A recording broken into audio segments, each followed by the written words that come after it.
Salut tout le monde, j'espère que ça va bien avec vous pendant les, les dernières 3 semaines que vous avez juste eu avec tout ce qui se passe autour du monde. C'est un temps assez unique pour dire to say the least. Bienvenue à la première semaine d'apprentissage sur ligne pour cette cours. Quelques notes avant qu'on commence. Numéro 1, comme vous savez et comme j'ai dit dans le courriel, cette cours est supposée d'être un cours demi. Alors, on était supposé de changer avec la classe de Monsieur Barker sur le 10 avril et vous aurez eu citoyenneté et la classe de citoyenneté viendrait à moi, mais ça c'est plus le cas. On ne sait pas encore ce qui va arriver. Si on change, ça va probablement être vers la fin de la mois d'avril, mais je ne sais pas. Je dois encore attendre les directives de l'administration. Je vais vous dire quand je connais plus. Mais pour maintenant, on va continuer avec quelques tâches pour le cours que je veux qu'on complète et que seront peut-être utiles pour vous dans le futur. Alors, j'ai choisi les tâches qui sont, je crois, les plus importantes, qui vont me montrer votre apprentissage dans cette cours et qui vont vous servir et être utiles pour vous dans l'avenir. Alors, ça c'est pourquoi la grande tâche qu'on commence avec cette semaine est d'écrire un résumé ou d'écrire un curriculum vitae. C'est la même chose. Ça va être le chose que tu travailles sur le plus pendant cette semaine pour cette cours. Comme j'ai dit avant, pour cette cours et tous vos autres cours, vous devez travailler juste environ 3 heures par semaine par cours. Je veux pas que vous travaillez plus que ça sur cette cours. Alors, ça c'est pourquoi j'ai fait un peu d'un plan pour cette cours pour la semaine qui va peut-être vous aider à rester à environ 3 heures. Et je vais expliquer ce plan maintenant. Alors, je vais juste faire ça un peu plus petit. Et voilà. OK. Je suis déçue que nous n'êtes pas dans notre petit portative numéro 7. Mais si je ferme mes yeux, je peux vous tous imaginer autour de la portative et je vais continuer d'imaginer que je parle directement à vous pendant que je fais ça. J'espère que cette vidéo est utile pour vous. Alors, j'ai fait un checklist pour vous pour cette semaine. Je vais faire ça chaque semaine qu'on apprend sur ligne. Je vais toujours poster une vidéo avec un checklist sur lundi à 10 heures, juste comme j'ai fait aujourd'hui. Alors, voici le checklist pour la semaine. Vous pouvez voir le 6 avril à le 10 avril, tout ce que vous devez faire pour cette semaine, avec environ combien de temps que ça devrait prendre. Alors, la première chose que vous faisiez maintenant, regardez la vidéo qui est publiée sur Google Classroom. C'est environ 20 minutes, j'espère, on va voir. Vous faisiez ça maintenant, crochet, tu peux imprimer ça ou n'importe quoi, juste pour dire oui, tu l'as fait. Numéro 2, remplis le Google Form qui est associé à cette vidéo. J'ai mis un Google Form sur Google Classroom aussi. Remplis ça. C'est pour moi pour savoir qui a regardé la vidéo et qui est engagé dans le matériel. C'est aussi votre chance de me demander des questions si vous avez des questions à propos de la tâche de la semaine. Et ça ne devrait pas prendre plus de 10 minutes pour compléter cette forme. Juste faire certain que tu complètes ça avant le 8 avril, ça c'est mercredi, car sur mercredi, je vais envoyer des courriels à toutes les personnes qui n'ont pas rempli cette forme, juste pour dire, est-ce que tu as vu les vidéos, est-ce que tu sais ce que tu dois faire, juste un petit check-in. Après ça, numéro 3, je veux que vous lisez les critères pour la tâche du semaine. Comme j'ai dit, la tâche du semaine est écrire un résumé et un CV. Lire les critères devrait prendre environ 10 minutes. J'ai mis la tâche, j'ai mis les attentes du projet sur Google Classroom aussi. Juste lis le projet, ce que je attends de cette projet, de cette tâche. OK. Après, la plupart de votre temps sur cette cours cette semaine va être actuellement travaillé sur votre CV, votre résumé, et ça devrait prendre environ 90 à 120 minutes, pas plus que ça. Si tu n'es pas encore complet après 120 minutes, Sur vendredi, je veux juste que tu me remets ce que tu as, même si tu n'as pas fini. Car cette semaine, écrire un résumé et un CV, je veux juste votre copie brouillon, your rough copy. Ça ne doit pas être complet par vendredi, juste un rough copy pour que pendant la fin de semaine, je peux vous écrire des petites notes où vous pouvez améliorer pour que la semaine prochaine, tu peux écrire un bon copy, un copy final que je vais évaluer. J'espère que c'est clair. OK, prochaine. Un check-in avec Madame Tani, moi, sur Google Meets, qui prendra environ 10 minutes.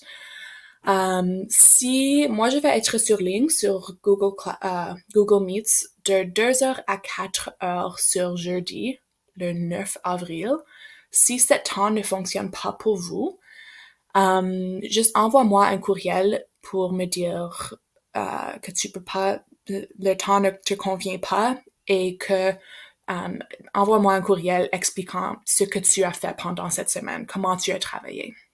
Ça, c'est sur le 9 avril. Tu vas avoir une opportunité de choisir un bloc de temps qui te convient le mieux. Un bloc de temps d'environ 20 minutes. Ça va être possible qu'il va y avoir plusieurs personnes dans un bloc de temps, mais ça, c'est pas grave. C'est vraiment vite, juste pour dire comment ça va, est-ce que tu as des questions, est-ce que tu as fait le travail, est-ce que tu vas être prêt sur vendredi pour remettre le résumé, le tâche du semaine. Et la dernière chose, soumettre la première copie de la tâche du semaine, qui est écrire un résumé, un CV. La date de remise est le 10 avril. Comme j'ai dit, c'est un copie brouillon, ça ne doit pas être parfait. Je vais le prendre, je vais faire des petites notes pour vous redonner sur le lundi prochain pour que vous pouvez faire un bon copie. Ouais, ça, c'est tout ce que tu dois faire cette semaine. Je pense que ça va environ additionner à 3 heures en total. Pour le reste du vidéo, je vais éteindre le screen un peu pour que vous me voyez plus. Et je vais parler à propos de le Google Form. Je vais parler à propos de la tâche. Et ça, c'est tout. Je vais parler un peu à propos des résumés aussi. Et j'espère que ça va bien. Je vais continuer la vidéo. Parfait. Donc, alors, regardez la vidéo.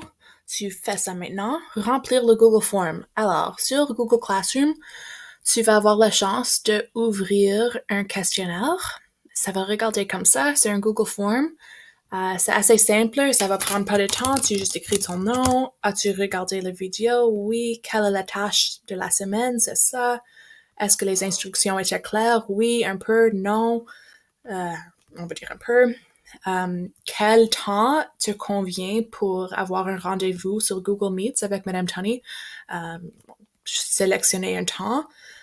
Par le 8 avril, je vais afficher un horaire final des temps que vous avez sélectionnés. Et finalement, si tu as des questions. Si tu n'as pas de questions, pas de questions, pas de questions. Après, tu vas le soumettre.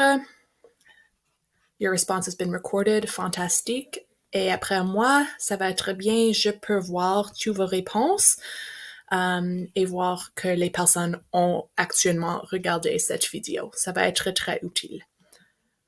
Alors, ça c'est remplir le Google Form. Tu vas faire ça. Après ça, lis les critères pour les tâches du semaine. Écrire un résumé CV. Ça c'est ici. Non, pas. Qu'est-ce que c'est? Est-ce que j'ai perdu? Ici. Alors, tu vas lire les critères. Je vais mettre ça sur Google Classroom. Comment tu vas faire votre CV, les choses que tu dois inclure. Je vais parler à propos de ça maintenant. Alors, est-ce que votre CV, votre résumé est sans erreur? Est-ce qu'il est joli? Est-ce que c'est imprimé sur le papier propre? Tu ne dois pas imprimer, bien sûr, quand tu vas le soumettre sur ligne. Est-ce qu'il a l'air professionnel? Est-ce que vous utilisez une mise en page cohérente? Est-ce que c'est exactement une page? Est-ce que c'est écrit au public approprié pour les patrons ou pour les personnes que vous faisiez l'application à? et est-ce que c'est adapté au poste pour lequel vous postulez. Votre CV devrait utiliser les verbes pertinents et attirants, couvrir toutes vos expériences de travail, mettre l'accent sur des prix, des réalisations, des activités, souligner tes capacités et tes compétences qui t'aident à réussir en tant qu'employé, indiquer tes attributs qui montrent ton énergie, tes compétences, blablabla, et énumère tes expériences les plus récentes. Dès que vous avez lu ça, j'espère que, bon, maintenant tu l'as lu quand c'est sur la vidéo, tu peux crocher ça. Alors, tu as déjà fait ça juste par regardant la vidéo. Fantastique. Et le grand tâche du semaine est, bien sûr, d'écrire un résumé, un CV. Alors, pour le reste du vidéo, je vais parler à propos des résumés et des CV. On va voir une petite leçon à propos de ça. Alors, qu'est-ce que c'est un résumé, un curriculum vitae? J'ai trouvé une définition ici de Wikipédia. Alors, comme vous savez, un curriculum vitae est un document qui détaille le parcours et les compétences acquises d'un individu. Alors, il s'agit en général du parcours secondaire et professionnel qui fait étape de la compétence d'un candidat dans un poste à pourvoir. Ce document constitue le point de jonction entre l'offre d'emploi et la demande. Le CV peut également se prêter à d'autres usages, comme celui de se présenter à un groupe, mais son rôle se situe davantage au niveau de recherche d'un emploi. Alors, qu'est-ce que ça veut dire? Comme vous savez, le résumé, c'est un document très important pour trouver des emplois. Right? C'est la première chose que les employeurs voient et la première chose qu'ils te jugent à propos. Alors, c'est très important d'avoir un résumé qui est bref, brief, to the point, mais qui indique vos compétences, votre expérience et pourquoi tu es bon pour le rôle que tu appliques pour. Il y a plusieurs possibilités et de formats pour écrire des résumés. Si tu vas sur ligne, tu peux trouver plusieurs de types de résumés. Alors, voici quelques exemples que j'ai trouvés. Alors, voici un architecte qui a écrit un résumé. Elle écrit une petite phrase à propos d'elle-même. Elle parle à propos de son expérience de travail, ses compétences, son éducation, ses compétences techniques pour avoir cet emploi, des petits projets, des langues qu'elle peut parler et des intérêts. Voici un type de format pour écrire un résumé. Voici un autre exemple. John Doe, un peu d'une phrase, son expérience de travail, son éducation, ses compétences et des choses qu'il a gagnées pendant son carrière et des langues. Ça, c'est des professionnels. C'est des personnes qui sont déjà dans le place de travail. Pour vous, en 10e année, c'est probablement la première fois, une des premières fois que vous faisiez un résumé ou que vous faisiez un CV. Alors, ça va être un peu plus différent pour vous. J'ai un exemple ici que je veux que vous suivez de format. Pour vous, vous n'avez pas beaucoup d'expérience encore de travail. Probablement, cet été, l'été prochain, ça va être votre première fois à vraiment trouver un emploi. Alors, pour cette cas, cet format va fonctionner très bien pour vous. Je veux faire certain que votre résumé n'est pas plus qu'une page. Je veux que vous amalgamez toute votre information, toutes vos compétences dans une page pendant que vous écrivez votre résumé. Alors, voici un exemple. Hey, tu écris ton nom, tu écris où tu habites, ta cellulaire, ton courriel. C'est une bonne place pour commencer. Je veux que tu aies un objectif, comme un objectif de quelle sorte d'emploi que tu veux avoir ou quelle sorte d'organisation tu veux joindre. Okay? Qu'est-ce qui est important pour toi? Alors, après ça, tes compétences, des compétences que tu as depuis longtemps ou que tu as pratiqué jusqu'à maintenant. Alors, voici des bons exemples. Tu peux parler en français et en anglais. Tu connais beaucoup à propos des films et les émissions de télévision. Ces compétences vont bien avec le but, l'objectif. Ça, c'est important. Hein? Tu veux montrer que vos compétences vont avec le but que tu veux avoir, le poste que tu veux avoir dans le futur, dans l'avenir. Éducation. Quelle éducation est-ce que tu as eue? Alors pour vous, ça va être l'école secondaire et peut-être l'école primaire. Tu peux parler un peu à propos de votre diplôme que tu as reçu de l'école primaire, comme quelle sorte de moyenne est-ce que tu as, des accomplissements que tu as eus pendant votre carrière scolaire jusqu'à maintenant. Si tu as de l'expérience de travail, tu peux mettre ça. Okay, c'est un bon cas, l'expérience de travail. Cette personne a travaillé à Harry's Fish and Chips, à un restaurant, et il parle un peu à propos de ce qu'il a fait à cette place de travail. Peut-être que tu n'as pas encore eu de l'expérience de travail, alors peut-être que tu as de l'expérience de volontaire. Mets ça ici. Même chose, quand est-ce que tu as fait cette expérience et qu'est-ce que tu as fait? Et comment est-ce que c'est relié et comment est-ce que ça va t'aider à être un bon personne pour le poste ou pour l'objectif? Right? So how does the volunteer experience, the work experience, how has that prepared you for this goal that you have for finding this job? So make sure it's tailored to the job or the organization that you want to be a part of. Après ça, des hobbies ou des loisirs que vous avez.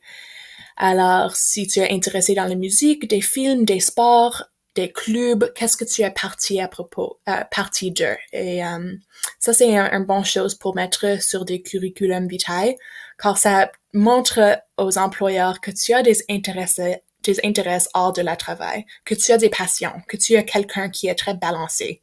Et c'est une bonne chose à avoir. Okay? Finalement, ils sont terminés avec reference available upon request, et ça, c'est juste des personnes que l'employeur peut appeler pour confirmer que toutes ces compétences sont valides et que c'est correct. Ouais, voici le format environ que je veux que vous suivez. Et c'est un bon exemple. Je vais retourner à ça. Okay. Un autre type de format, c'est presque le même. C'est le même que l'exemple que je vous ai montré. Tu vas mettre ton nom, tu vas avoir un objectif, tu vas démontrer ton expérience de travail, tes expériences de bénévolat, tes compétences et tes loisirs qui t'intéressent. Et voici un bon format pour suivre. La liste de contrôle est ici pour que quand vous travaillez sur ça, tu peux mettre un crochet sur chacun pour faire que tu as tout inclus. Et oui, j'espère que ça va t'aider. Si vous avez des questions à propos de cette tâche, envoie-moi un courriel. Comme j'ai dit, je vais mettre cette liste de contrôle et cet exemple sur Google Classroom. Je vais aussi mettre cet exemple sur Google Classroom. Une chose que je veux que vous savez est que tu peux le faire en anglais. You can write your resume in English. Car je veux que vous pouvez l'utiliser dans l'avenir, peut-être même cet été pendant que vous regardez pour des emplois. Et je sais que si vous écrivez en français, ça va être un processus de tout le remettre en anglais.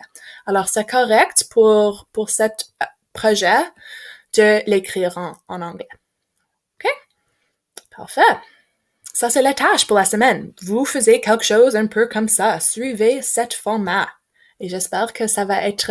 ça va pas prendre plus que 120 minutes ou 2 heures.